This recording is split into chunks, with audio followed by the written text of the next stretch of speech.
I mean, they are quite tough to handle. We go on this top, much bigger. That's how we like him.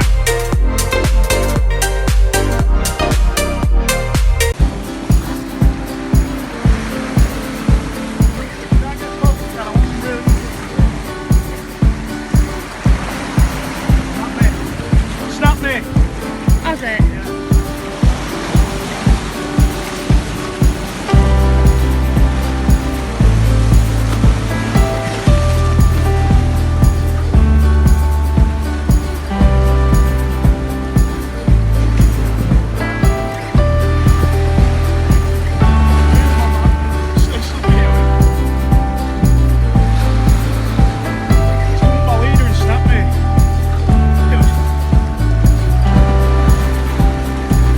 That's a 6-foot trace to a 14-foot leader.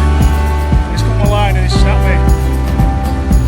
Oh well, let's try again. Got Tope on. Just wait there.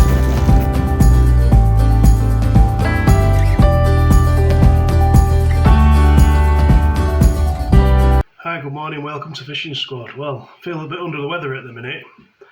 I don't think I've got the big COVID-19, but I've had a really bad head cold for about 10 days. I picked it up when I was last in Wales, funnily enough. Started feeling ropey then it just sort of faded away a bit, but then it's come back with a vengeance.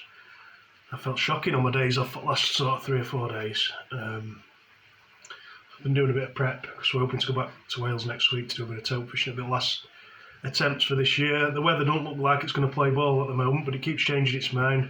It's got a nice brew, won't go up a minute. So I've just been putting a lot of prep in just to have one last real good go. We've got about 20 mackerel, 20 whiting in freezer. The mackerel we caught ourselves at the end of September. And the whiting have been kindly donated by one of our friends who's been catching them out of the Humber at Immingham.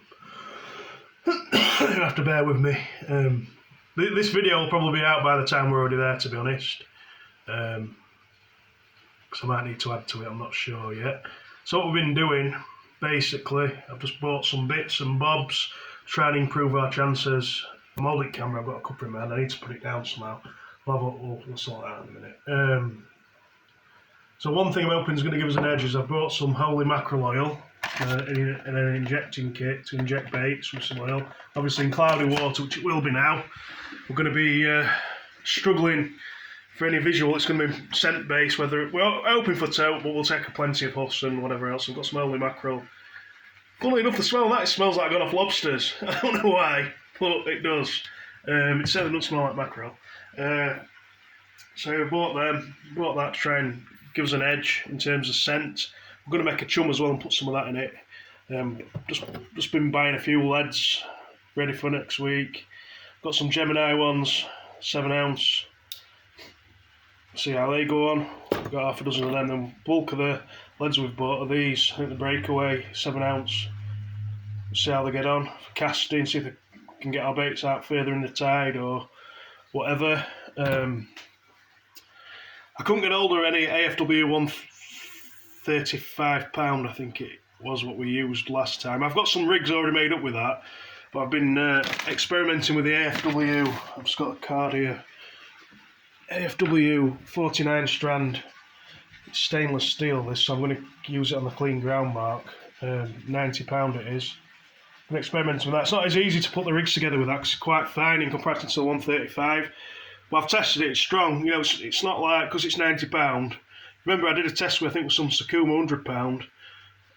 I've done the test with this £90. You can tell it's better, far better quality. It's more expensive, isn't it? So I think the AFW range is pretty shit hot, to be fair. You can sort of rely on it.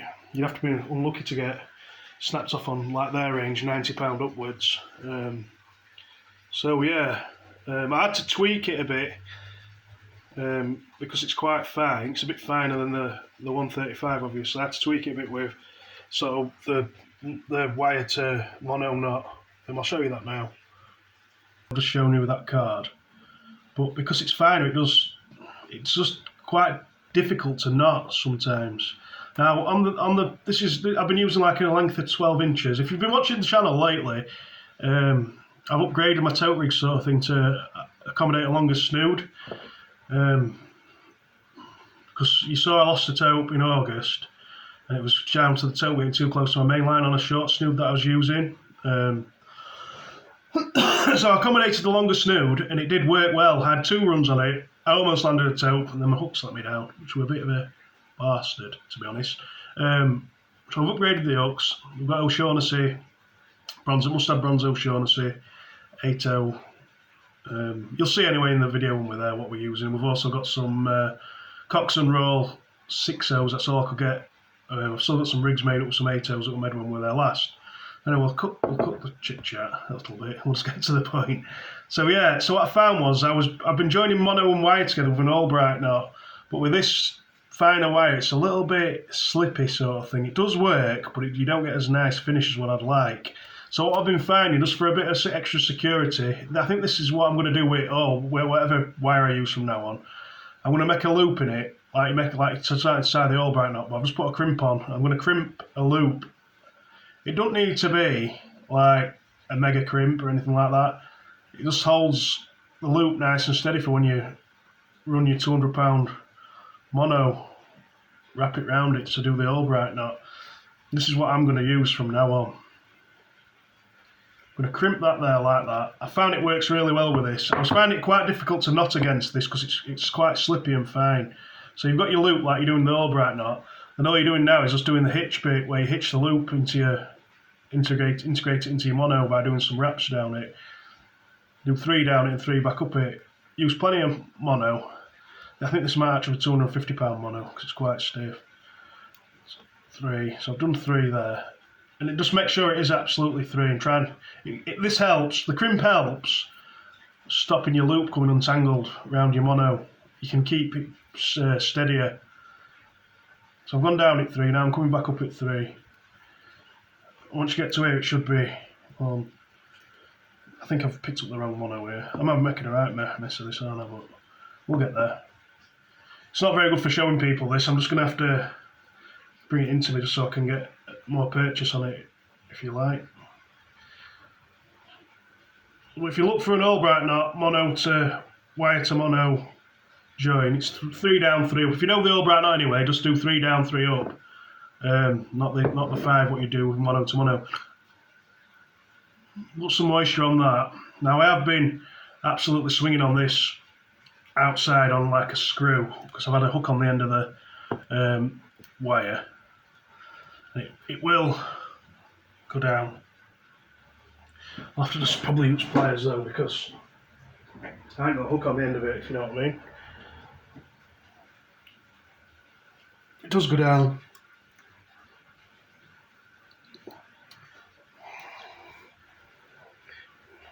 Obviously, so that's that. I'm just going to cinch it down. We're back in a minute. Right, I've cinched that down. I had to put a hook on it in the end because it's strong. It was 250-pound mono, but you can see it's a lot neat to finish. You don't need to worry about your wire tag end getting in the way or anything potentially pulling through. It's only ever going to get tied to that knot now. So then I just snip the tag off. So I'm quite happy with that. But I think I'm going to use it for all ranges of wire. I just couldn't get any of that AFW 135, which I quite like, the blood red. But that's that. You can put shrink tube over it. You can blend the end with a light if you really want to. But I don't think you need to use super glue if you've got your tag end of your wire that far away from your wraps there. You know, potentially that it could pull through, sort of thing. That's safe. I think that's 110% secure. That now. I think that's what I'm going to use going forward. I never had it pull through anyway, but it's just, I think you just get a nicer knot when you've already sort of pinned down the loop like that. It stops the tag end sliding up. You've just got to worry about that tag end then. You can pull it right up and it just cinches down better. So yeah, that's what I'm going to be doing with them. I've already started doing it on some rigs that I've made. I've made about 40 rigs, so I'm not planning on making any more. I think that'll do us till, it'll more than do us for the next session and probably give us some for next year. Alright. What else have we done? Well, this is the next one. I'm just going to go get it.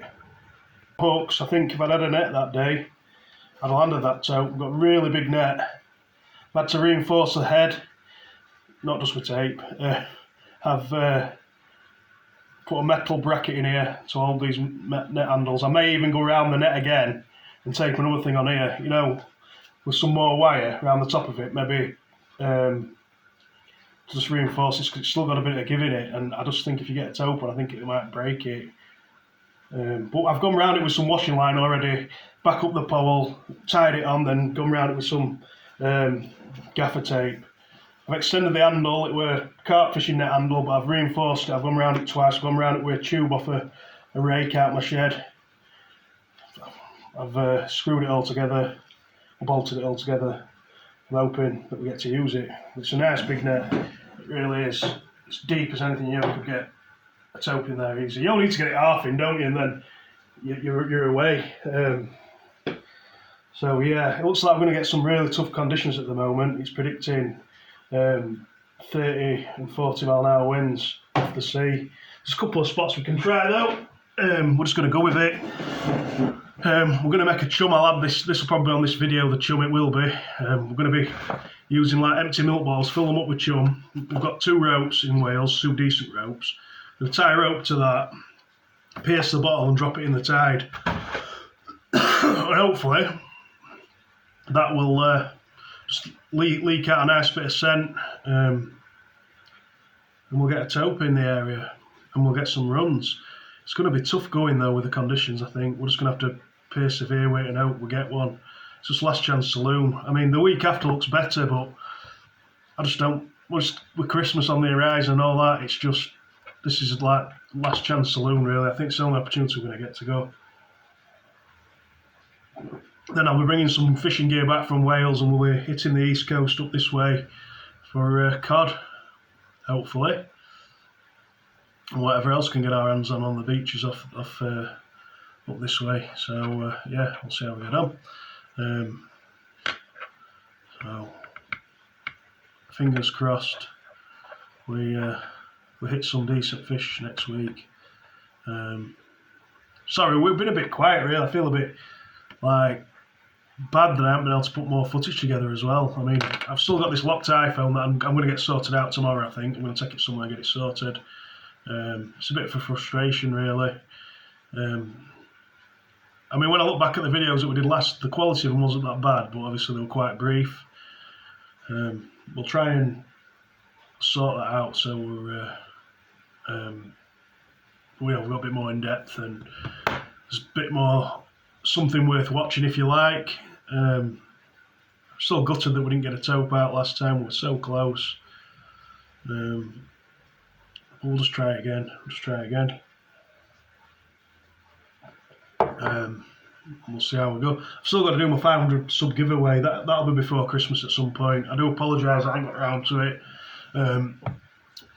Obviously with wedding and stuff, just I hadn't had time really. So yeah, see how we'll get one of them sorted out. We'll get a prize out. What the prize is going to be.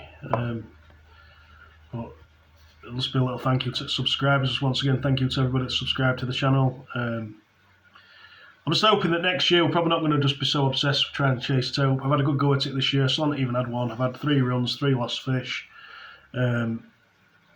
But I want to probably broaden the horizons in terms of species. There's a lot more species on these marks to catch.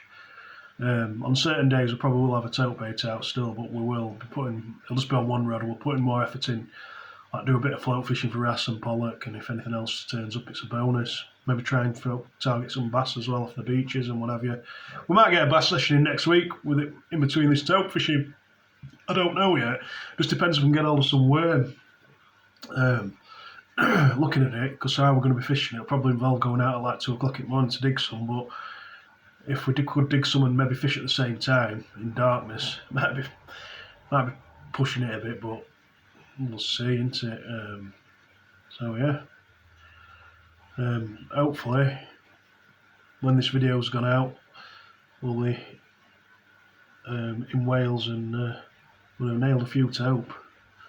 At the minute the weather predictions are just all over the place. I think it's just a case of just go and see what you think when you get there. Obviously, you've got to have a bit of have it in mind that what the forecast has predicted for safety, but sometimes you don't get an accurate assessment of the sea and the weather until you actually get there. So I've had it before where it's predicted it and it's been wrong, so quite often. So we'll just see how we get on. I know I keep saying we'll just see, but we'll just see, won't we? So I'm just looking forward to it now, and yeah, fingers crossed and all that. Fingers crossed we get something. Right, so we're still on the same day. So the first section was, I just had a delivery of O'Shaughnessy hooks. So I've just decided just to experiment a bit more with that. Looped mono, if you like. It's an Albright, now obviously just modified with that crimp. Now I'm pretty confident that it would be fine without crimping the tag end. You just snip the tag end there, but that just gives me 110% confidence. I don't think that's ever going to come undone. You could potentially possibly just tie a normal knot on that, couldn't you, if you wanted to? I think the Albright knot just keeps it sort of in line, if you like, a bit better. So I'm quite happy with that. And I've tied 3 rigs up because I just had 3 Gemini splashdowns left. I've been waiting for these hooks to come for a while, but I've already made some rigs with some Cox and roll hooks and whatever else I had left in my tackle box, some old O'Shaughnessy's and stuff. But I've thought I'll just use these last 3 Gemini splashdowns up. So I've made 3 rigs up. It's just a bit of an advancement on what I did in one of my other videos, I suppose, this. So I've got like a 4-foot rig body, anything from 100 to 150 pound is good for that. At the start of it, I've got a Gemini splashdown, a bead, a swivel, actually like you pull a swivel in effect, another bead, knotted to another swivel. These knots at both ends are uni knots, and this is your snood swivel. I've got a length then of 2, I just cut it off at 2 foot, 200 pound line, it's Suffolk's, I think it's called. I've done that, and what I've found is by doing that loop in the wire to start with and crimping it, it keeps your wire under control when you're cinching the knot down, and you just end up with a perfect knot every time. Now, I might be peeing in the wind, I don't know. I can't see any reason why that won't work fine. We'll see. Then I cut this off at 16 inches, this length of wire, just to allow for your loop that you create with that crimp.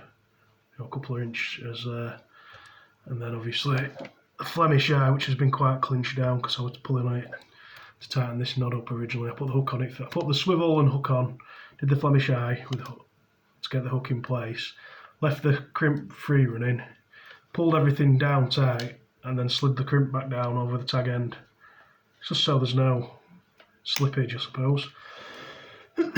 Still not feeling too great. I've also been busy. So that might sound like a bit of a random section to the video. I've been busy strengthening that net up even more. You know, when I said I wasn't very happy with the head. Just give me a second, I'll go get it. Right, so this is the net.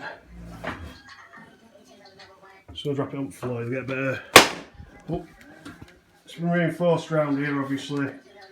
Tape's just there just to, just for a tidy finish, basically. It looks a mess, doesn't it? But I've reinforced the head with drain rods and then wired it onto the original head. So it's quite heavy duty, that. It's heavy. I'm sure Jay won't mind carrying it down anyway, that's the main thing. So yeah, we'll see what happens with that. It's fully reinforced, so I think it'll do the job. So what I'm dealing with at the minute, obviously we're going to be fishing on the 9th, we're going today, it's the 8th. We're hoping to fish this window here in the weather. I don't know if you can see. We've got low tide around 3, we're going to fish it down and then back up 2. But I'm hoping that these 40s don't pick up as quick as what it's saying. Sometimes you get away with it, it'll either go one or two ways, we'll either get away with it or it'll be a problem. So if we go back to today, you can see at 6 o'clock tomorrow morning, it's 22 mile an hour. We might just get away with it, but we'll have to fish high up.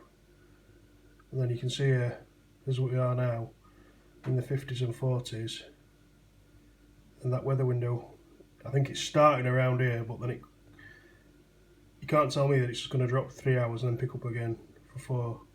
So I reckon it'll start around here. It's just a guide, this anyway. sometimes it's best just to be there and make the decision when you get down onto the rocks. We'll not do anything too... We're going to push it to the limits, but we're not going to do anything too unsafe. If it's unsafe, we'll fish another mark. You see. And then on Thursday, it's totally unfishable, the mark that we're hoping that we're going to fish on Wednesday. So we've got another mark in mind for that. I'm just going to put a full video together here. Just spin you around. Right, so I'm going to bring this video to a close now, but I'm just going to show you one more thing about this. This is what I'm going to resort to now to make my snoods up for tope fishing, husk fishing, conger fishing, whatever. Like I said before, I know I keep emphasising, I keep going bleats on about the same thing, but I think I found something here that's going to work pretty well. Gets you a longer snood. You can use wire, a 3 foot length of wire if you want to, but there's a chance after a few casts and stuff, depending on what quality wire you're using, it could kink up, it can twist up, get wrapped around your pulley rig. That's what I've found. Some people might set their rigs up different to me, and they might, I don't know, they might have better ideas, they might have something that they do different to me, I don't know. But I just want to show you just a little bit of progress that we've made with the rig. It obviously works. We've had 2 runs on it so far. I think the reason why we've caught a lot of ballast this year is because we've been using short snoods, and then I didn't really start looking at my rigs until I had that tope that you saw at the start of the video snap my leader, because it's obviously got too close to my main line, because my hook snood was probably too short on my pulley rig. I've caught plenty of tope doing that, don't get me wrong. Well, most of my topes have been caught with the pulley rig with a short snood. So obviously I found a way now to extend my hook length with incorporating mono onto it, which if you're looking at it, it's a cheaper way of doing a longer hook snood. Mono's cheaper than wire. You're not putting in as much wire into sea and all that, and if it works for your rig, it's even better. Now I've obviously started using some Cox and Roll hooks. I've got a Cox and Roll one here. This happens to be a 6.0, that's all I could get my hands on. But anything that's got below an 8 to 1 with the rigs that we've made, I've made a pennel style. Could only get some mustard 7.0s, but these fit into your Gemini splashdown just about. But they're both strong hooks. I'm just going to stick with these thicker wire hooks from now on. For the price, they're equally priced to them fine wire hooks that snap, I think. Well, the mustard might be a bit more expensive than the Kyoki, but like your BMXs and stuff like that, it's not worth paying. They're just not worth paying, are they, for if they're going to bend out or snap. So yeah, so what I was saying before about this, I'm going to make some bike traces up well in advance now throughout the year. Probably not going to target tope next year till September. We're going to do some species hunting on here, but in the meantime I'll be making some rigs up in the background ready for that, ready for the tope season next year. I'm hoping to get one out obviously this time, but it's going to be tough with weather conditions. We're on the limits. So I'll just emphasise this again, what I said about this. This is what I'm going to use as a bike trace from now on.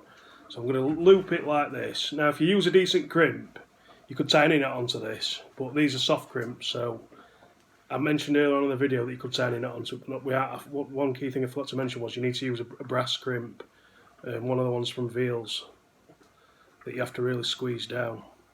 Otherwise it'll just pull out if you just use any knot. But the Albright knot that I've been using is pretty much shit hot for this. All this does, it keeps your tag end under control, like I said earlier. I know I might feel like we're repeating over it, but I think I might be onto something with this. That's why I'm going over it. I just want to emphasise what we're doing. So basically that'll be what I'm going to tie my mono to. I'm going to slide a crimp down. These are only crimps we can hold in the soft, but they don't perform any function other than holding tag ends in. That's all they do. So I'm going to do a Flemish eye on this, on the hook end, like that. Pull that down. It's I started off with about 18 inches. It wants to be about 10 to 12 inches by the time you've done. But you don't have to be exact. You can just sort your mono out to suit your hook snood length if you like. You want to be about 3 foot all in, so you can have a 4 foot body. So yeah, so I'd probably tighten that up tighter obviously if I'm doing this. I'm just doing it for demonstration purposes, but I'd probably tighten that up tighter. I'd really clench that Flemish eye down, just doing it so you can see. So then you've got that, and you get your £200 mono. What it does put in that crimp on, like I say, it makes your tag end behave, and it makes the wire behave when you do the knot. Because what I'm finding sometimes, the wire will bundling up in the middle of the knot. Now it wasn't pulling through, but it just didn't look good. You like everything to look safe, and in line and all that. So yeah, so if you put a brass crimp on that and it's solid and you're happy that it's not going to pull through, you could literally tie any knot on this. But the thing about the Albright knot is it cushions the wire into the knot, making it in line, which I think is better. So all it does, the Albright knot really, it just sort of, it's a hitch into that holds things together basically, holds it together. It's not actually physically joined as such. It's just like a cushion of line that slides up and hitches the wire to the tag end of the mono, if you like. So yeah, I'd go through now. This is £200 mono. I'd use a generous amount of tag because you're going to have to go around it 3. 1, 2, that's 3. Then you come back up when you've done 3.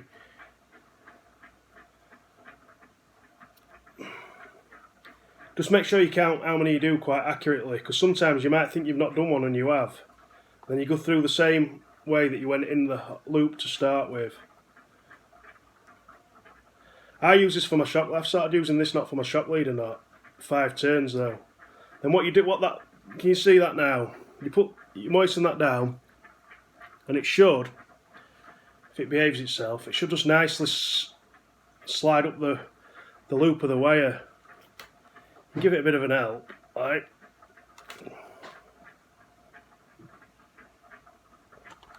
You can tie these by hand as well. You don't have to.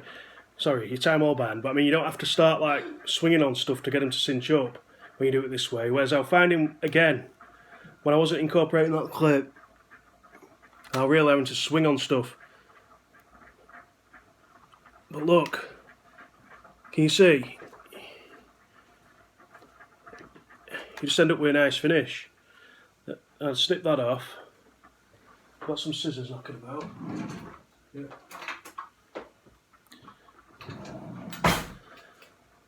I feel more confident about this. Don't feel the need to put a blob of super glue on it. I just want to see that you can see some progression in what these scissors are broke.